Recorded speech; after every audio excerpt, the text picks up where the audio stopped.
আমরা শপথ নিয়েছি যে আজকে ছাত্র জনতার আন্দোলনের মধ্য দিয়ে যে বিজয় অর্জিত হয়েছে সেই বিজয়কে আমরা সুসংগত করি।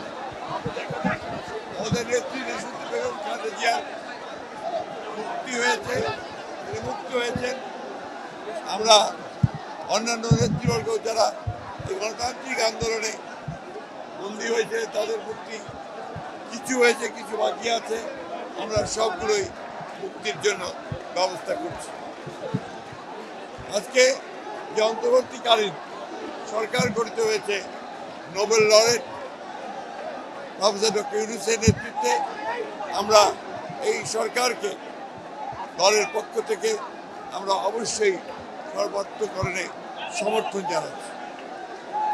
আমরা আমাদের দলীয় নেতাকর্মীকে ইতিমধ্যে এই দলকে সাংগঠনিকভাবে আর সুদৃঢ় করার কাজ শুরু করেছে।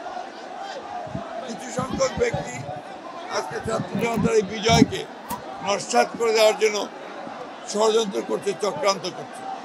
তারা বিভিন্ন অঞ্চলে গোলযোগ সৃষ্টি করে আমাদের দলের নেতাকর্মীদের উপরে অন্যায়ভাবে আরোপ সৃষ্টি করার চেষ্টা করছে।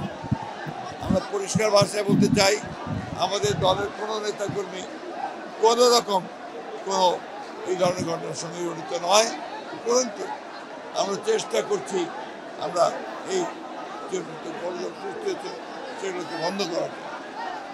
আমরা খুব পরিষ্কার করে বলতে চাই যে আমরা একটা নতুন বাংলাদেশ চাই।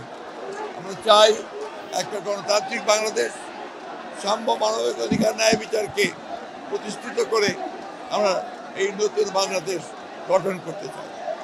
আজকে এই নতুন প্রতিষ্ঠাবার্ষিকীর মধ্য দিয়ে স্বেচ্ছাসেবক দল নতুনভাবে গড়ে উঠবে বলে আমরা প্রত্যাশা করি।